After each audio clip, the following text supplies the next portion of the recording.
मैं क्लियर से high school के पहले साल में मिली थी और दूसरे साल तक हम बेस्ट फ्रेंड्स बन गए थे। वो एम्बिशियस थी, लेकिन उसका परिवार भी मेरे परिवार जितना ही कंगाल था। जब हम ग्रेजुएट हुए तो वो कम्युनिटी कॉलेज चले गए, जबकि मैं एक कॉल सेंटर में फुल टाइम काम कर रही थी। फिर कुछ बदल गया। 2007 के स्प्रिंग में क्लियर डिजाइनर हैंडबैग और नए आईफोन्स जैसे महंगे सामान के साथ आने लगी। जब भी मैं उससे पूछती कि उसने इतना महंगा सामान कैसे खरीदा, तो वो जेफरी नाम के एक लड़के का जिक्र करती जो एक बिलियनियर था। एक दिन उसने मुझे बताया कि जेफरी अगले महीने लड़कियों के ग्रुप को अपने प्राइवेट आइलैंड पर ले जा रहा है और उसने क्लियर से मेरे बारे में सुना और चाहता है कि मैं भी उसके साथ शामिल हूं। मुझे और शक करना चाहिए था, पूछना चाहिए था कि एक बिलियनियर को फ्लोरिडा की 2 अनजान लड़कियों की परवाह क्यों है। लेकिन मैं 18 साल की थी, हर हफ्ते 40 घंटे काम करने से थक गई थी और कुछ बेहतर चाहती थी। तो क्या राज है?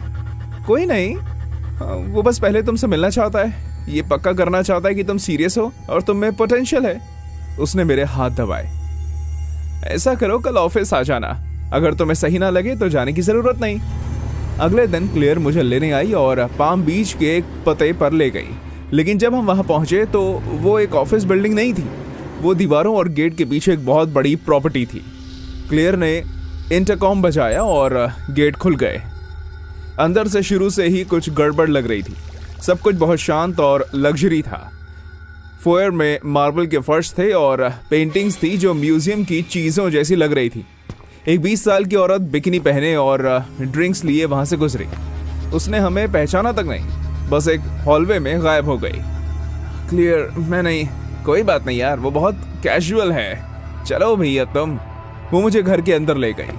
मसाज टेबल, एक्सरसाइज के सामान और मुश्किल से कपड़े पहने और भी जवान औरतें वाले कमरों से गुजरी। मेरे पेट में मरोड़ उठने लगे। हम एक लंबे हॉलवे के आखिर में एक दरवाजे पर रुके। क्लियर ने 2 बार खटखटाया, फिर बिना इंतजार किए दरवाजा खोल दिया। कमरा किसी लग्जरी होटल स्वीट जैसा लग रहा था, जिसमें लेदर का फर्नीचर, पूल की तरफ वाली खिड़कियां और हल्का म्यूजिक बज रहा था और बीच में एक मसाज टेबल था। एक डेस्क के पीछे जेफरी एप्स्टीन बैठे थे। वो 40 के आसपास के लग रहे थे। उनके बाल पतले हो रहे थे और उन्होंने सफेद बटन डाउन और स्लैक्स पहने हुए थे। जब हम अंदर आए तो उन्होंने ऊपर देखा और उनकी नजरें सीधे मुझ पर गई। उनकी नजरें धीरे धीरे ऊपर नीचे घूम रही थी और मुझे अपनी रीढ़ की हड्डी में कंपन महसूस हुई। ये एना है, क्लियर ने खुशी से कहा, वो दोस्त जिसके बारे में मैंने तुम्हें बताया था। एना। वो खड़ा हुआ और डेस्क के पास आया। क्लियर कहती है कि तुम स्मार्ट और मेहनती हो, जो सही मौके की तलाश कर रही हो, ऐसा है क्या? हाँ। मेरी आवाज धीमी से निकली। ये परफेक्ट है, हम आइलैंड पर जाने का इंतजार नहीं कर सकते, क्लियर ने कहा। जेफरी मुस्कुराया, लेकिन मुस्कान उसकी आंखों तक नहीं पहुंची। देखते हैं। वो मसाज टेबल के पास गया और उस पर हाथ फेरा। लेकिन पहले मैं उन लड़कियों को जानना चाहता हूं जिनमें मैं इन्वेस्ट कर रहा हूं। पक्का कर लें कि हम कंपैटिबल हैं। कंपैटिबल? मैंने पूछा। जवाब देने के बजाय उसने अपनी शर्ट के बटन खोलने शुरू कर दिए। मैं आजकल बहुत टेंशन में हूं, ये सारा काम और स्ट्रेस। शर्ट उतर गई। क्लियर, तुम्हें पता है कि मुझे क्या चाहिए? क्लियर तुरंत हिली, जैसे उसने पहले भी किया हो। बेशक। उसने मेरी तरफ देखा और टेबल की तरफ इशारा किया। चलो है ना, ये बस एक क्विक मसाज है, वो सबके साथ ऐसा करता है। मेरे पैर नहीं हिल रहे थे। जेफरी अब टेबल पर लेटा हुआ था, चेहरा ऊपर करके हमें घूर रहा था। उसकी मुस्कान और चौड़ी हो गई। एना, बदतमीजी मत करो, क्लियर ने झटके से कहा। तुम्हें मसाज करने की जरूरत नहीं। जेफरी की आवाज धीमी थी। मुझे तो सिर्फ तुम्हारे हाथ अपने कंधों पर चाहिए। उसकी आंखें मेरी आंखों से मिली। लेकिन अगर तुम आइलैंड को लेकर सीरियस नहीं हो और उन मौकों को लेकर जो मैं दे रहा हूं। क्लियर पहले से ही टेबल पर थी। उसने अपने हाथ उसके सीने पर रखे हुए थे। उसने मेरी तरफ देखा। कुछ नहीं है ना, बस कर दो। लेकिन मेरे शरीर में सब कुछ खतरे जैसा लग रहा था। उसकी नजरें चाहती थी कि मैं कंबल में दुबक जाऊं और कभी बाहर ना झांकूं। मैंने क्लियर, मसाज टेबल और दूसरी लड़कियों को देखा जो सहारे की तरह इधर उधर घूम रही थी और अपना सर हिलाया। नहीं, मैं पीछे हट गई। मैं ये नहीं कर सकती। जेफरी की मुस्कान गायब हो गई।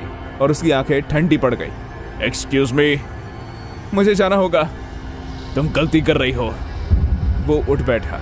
क्या तुम्हें पता है कि मैं तुम्हें क्या ऑफर कर रहा हूँ? जिन लोगों को मैं जानता हूँ, जिन दरवाजों को मैं खोल सकता हूँ। उसने टेबल से अपने पैर हटा लिए।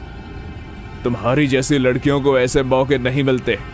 तुम अपनी छोटी मोटी बेकार की नौकरियां करती हो, स्ट्रगल करती हो और गायब हो जाती हो, लेकिन मैं तुम्हें कुछ असली ऑफर कर रहा हूँ। एना प्लीज। क्लेयर ने मेरा हाथ पकड़ लिया। तुम मुझे शर्मिंदा कर रही हो। बस। मैं उससे दूर हो गई। मैं जा रही हूँ। अगर तुम उस दरवाजे से बाहर निकली, जेफरी ने फुसफुसाया, तो तुम जिंदगी भर इसका पछतावा करोगी। मैं बाहर भाग गई। क्लेयर फॉयर में मेरे पास आ गई। तुम्हें क्या हुआ है? क्या तुम्हें पता है कि तुम्हें ये मौका दिलाने के लिए मैंने कितनी मेहनत की है? ये कोई मौका नहीं है क्लेयर। ये मेरे पास शब्द नहीं थे। तुम ड्रामा कर रही हो। ये बस एक मसाज ही तो है। मैंने इसे दर्जनों बार किया है। दर्जनों? मेरा पेट खराब हो गया। क्लियर, ये क्या है? ये आइलैंड पर हो क्या रहा है? उसका चेहरा खाली पड़ गया। अब तुम्हें चिंता करने की कोई जरूरत नहीं है। वो मुड़ी और जेफरी की ऑफिस की ओर वापस चले गई, मुझे अकेला छोड़कर। मैंने अपना रास्ता खुद ढूंढ लिया। क्लियर से पूरी तरह कांटेक्ट काट दिया। उसका नंबर ब्लॉक कर दिया। उसे सोशल मीडिया से डिलीट कर दिया। और जब उसने कांटेक्ट करने की कोशिश की तो बात करने से मना कर दिया। 2 साल तक मैंने खुद को यह समझाने की कोशिश की कि मैंने ओवर रिएक्ट किया था, कि वो बस एक अजीब अमीर आदमी था जिसे बाउंड्री इश्यूज थे और क्लियर ठीक थी। फिर 2019 आया। जेफरी एप्स्टीन को गिरफ्तार कर लिया गया और लगाए गए आरोप सभी न्यूज में थे। मैंने कोर्ट के डॉक्यूमेंट्स में क्लियर का नाम ढूंढा और पाया कि वो एक विटनेस लिस्ट में दबा हुआ था। उसे विक्टिम और रिक्रूटर के तौर पर रेफरेंस दिया गया था। मैं 18 साल की थी। वेस्ट पाम बीच में टारगेट में पार्ट टाइम काम करती थी और मुश्किल से उस अपार्टमेंट का किराया दे पाती थी जिसमें मैं 2 और लड़कियों के साथ रहती थी। उनमें से एक स्टेसी थी। हम बहुत करीब नहीं थे, लेकिन जब हम बाकी लोग स्ट्रगल कर रहे थे तो उसके पास पैसे थे। जब मैंने इसके बारे में पूछा तो उसने खिलखिलाकर कहा, ओह, मैं तो बस खुशकिस्मत हूँ कि मुझे कुछ आसान काम मिल गया। वो होने से 2 हफ्ते पहले उसने मुझे किचन में एक कोने में खड़ा किया और कहा, डेज़ी, मैं देखती हूँ कि तुम बेसिक चीजों के लिए भी कितनी स्ट्रगल करती हो। मैं एक सुपर रिच आदमी के लिए काम करती हूँ। वो दिलदार है और हम जैसी लड़कियों को छोटे मोटे कामों के लिए रखता है। जब मैंने उसे तुम्हारे बारे में बताया तो वो मदद करने के लिए मान गया। छोटे मोटे काम? ड्रिंक सर्व करने जैसे छोटे मोटे काम। ऐसा कुछ भी नहीं जिससे तुम मैनेज नहीं कर सकती। उसने मुझे 3 रात पहले का अपना वेनेमो दिखाया जिसमें $500 थे। बस 5 घंटे का काम है डेज़ी। मुझे और सवाल पूछने चाहिए थे, लेकिन ये $500 का सवाल था और मुझे पैसों की बहुत जरूरत थी। क्या ये सेफ तो है ना? हाँ, पूरी तरह से। हर जगह सिक्योरिटी है। दूसरी लड़कियां भी वहां पर होंगी।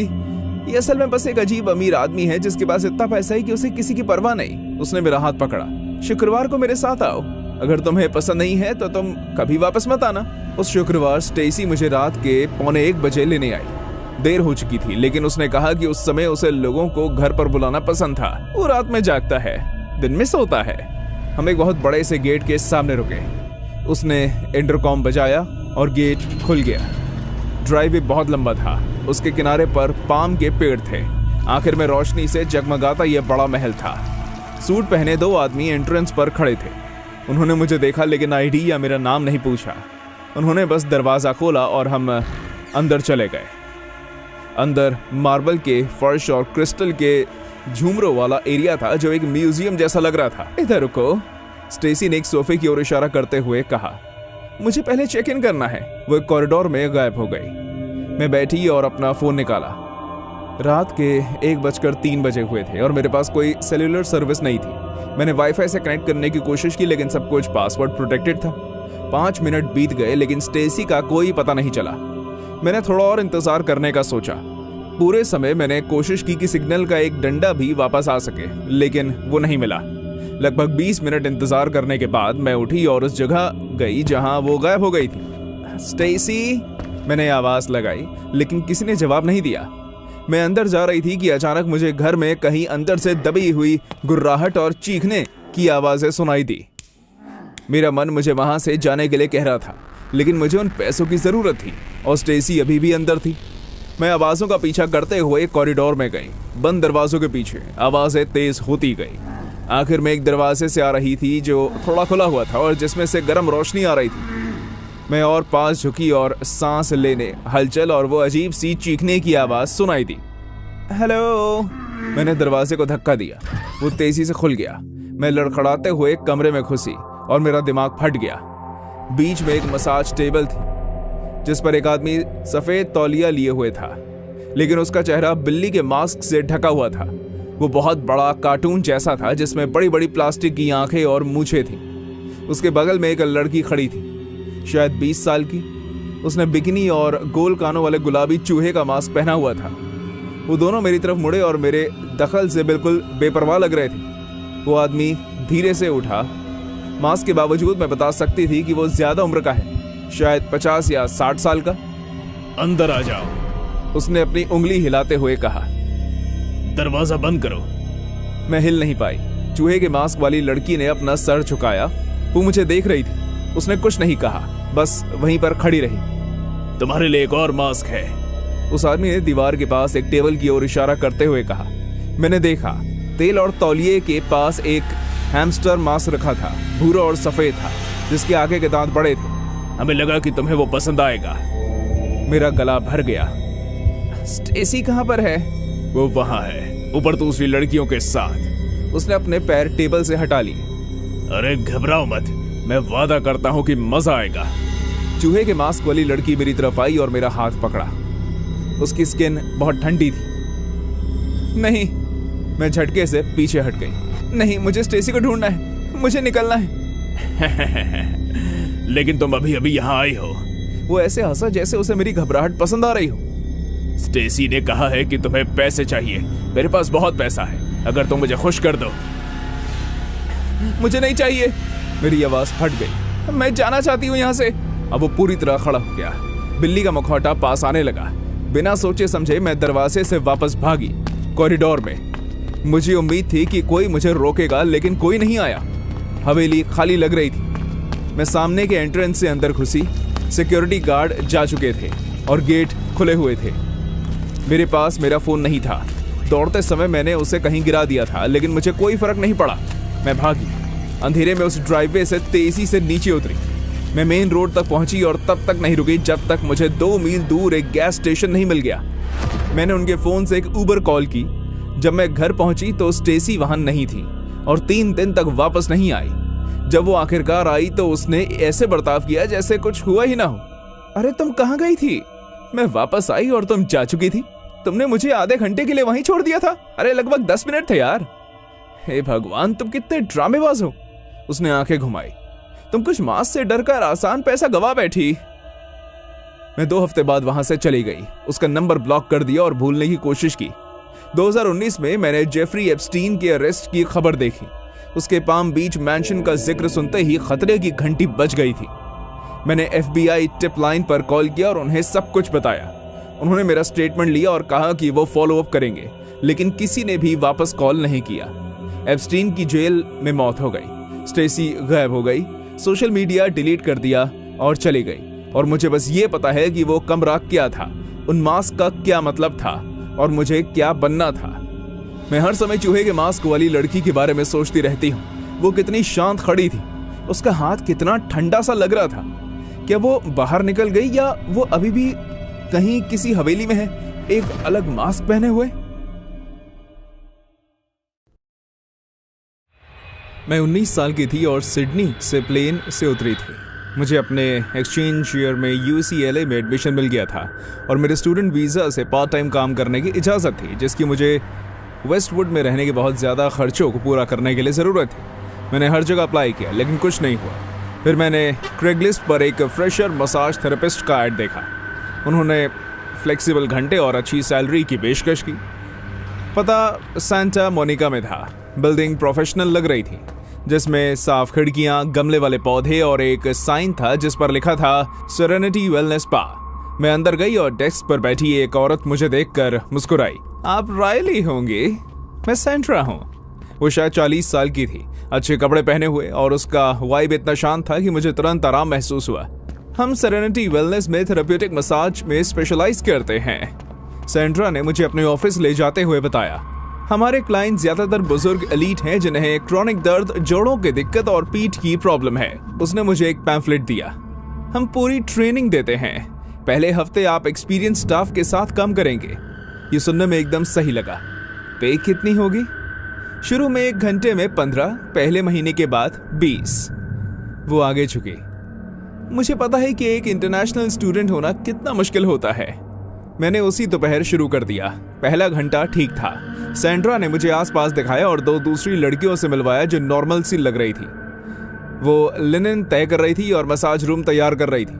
सब कुछ ठीक ठाक लग रहा था। फिर एक दोपहर सैंड्रा ने मुझे एक तरफ बुलाया। रायली, हमारे प्रीमियम क्लाइंट्स में से एक को आज रात मालिबू में अपने घर पर मसाज करवानी है। उसने अपनी आवाज धीमी कर ली। वो बहुत अमीर और प्राइवेट है। 1 घंटे का काम होगा और आपको $300 कैश में मिलने वाले हैं। मैं हैरान हो गई। ये रकम इतनी थी कि मैं कहीं और 1 हफ्ते भी नहीं कमा पाती, लेकिन कुछ गड़बड़ लग रही थी। इतना ज्यादा क्यों? समझदारी, सैंड्रा ने जवाब दिया। वो अपनी प्राइवेसी को इंपॉर्टेंस देता है और ये थोड़ा मुश्किल काम है। उसने मेरा कंधा दबाया। तुम स्मार्ट और भरोसेमंद लगती हो। ये तुम्हारे लिए रेगुलर काम हो सकता है। मेरा हर मन इसे मना करने के लिए चिल्ला रहा था, लेकिन $300 अच्छे पैसे थे। मैं किराया दे सकती थी, किराने का सामान खरीद सकती थी और रात में जागकर अपने दिमाग में मैथ करने की जरूरत भी नहीं थी। ठीक है, मैंने खुद को कहते सुना, मैं कर दूंगी। सैंड्रा की मुस्कान और चौड़ी हो गई। स्मार्ट लड़की। 9:30 बजे वापस आना, तब हम एड्रेस और डिटेल्स पर बात करेंगे। मैं बीमार महसूस करते हुए निकली, लेकिन खुद से कहा कि सब ठीक होगा। अमीर लोग कन्वीनियंस के लिए पैसे देते हैं, बस यही था। उस रात मुझे थोड़ी देर हो रही थी। जब मैं पहुंची तो पार्लर के बाहर एक काली वैन खड़ी थी। जैसे ही मैं दरवाजे के पास पहुंची, मुझे अंदर से दबी हुई चीखें सुनाई दी। मैंने खिड़की से झांका और मैं जम गई। 2 आदमी एक लड़की को रिसेप्शन एरिया में घसीट रहे थे। वो मेरी उम्र की लग रही थी। सुनहरे बाल और फटी हुई शर्ट थी। चेहरे पर मस्कारा लगा हुआ था। वो उनसे लड़ रही थी, अपनी एड़ियां गड़ाने की कोशिश कर रही थी और रो रही थी। प्लीज प्लीज प्लीज, मैं वापस जाना चाहती। मुझसे वो काम करवाते जो मैं नहीं करना चाहती। उनमें से एक आदमी ने उसके मुंह पर हाथ रखा और उसे चुप रहने को कहा। मिस्टर एप्स्टीन इंतजार कर रहे हैं, दूसरे ने कहा। तुम मामले को और खराब करना चाहती हो? उस समय उस नाम का मेरे लिए कोई मतलब नहीं था, लेकिन जिस तरह से उन्होंने कहा उससे मेरा खून खौल उठा। सैंड्रा पीछे के ऑफिस से आई, बिल्कुल शांत। वो लड़की के पास गई और उसका चेहरा पकड़ा। एहसान फरामोश मत बनो चुड़ैल। तुम्हें अंदाजा है कि तुम्हारे जगह पाने के लिए कितनी लड़कियां जान भी दे देंगी? जब वो उसे पीछे और वैन की ओर घसीट रहे थे तो लड़की रो रही थी और छटपटा रही थी। मैं वहां जमी हुई खड़ी थी, ये समझने की कोशिश कर रही थी कि मैं क्या देख रही हूं। मैं जाने के लिए मुड़ी और दरवाजे के पास परछाई से एक हाथ निकला और मेरी कलाई पकड़ ली। मैं हाँफने लगी और घूम गई। सैंड्रा अंधेरे कोने से बाहर निकली। उसका चेहरा मुझसे कुछ इंच की दूरी पर था। शांत चेहरा गायब हो गया था। उसकी आंखें ठंडी और शिकारी जैसी लग रही थी। तुम्हें यहां नहीं होना चाहिए रायली। मैं कुछ भूल गई थी। तुमने वो देखा? उसने पीछे की तरफ इशारा किया। वो लड़की बेवकूफ और एहसान फरामोश है। हमने उसे सब कुछ दिया और वो सब फेंकना चाहती है।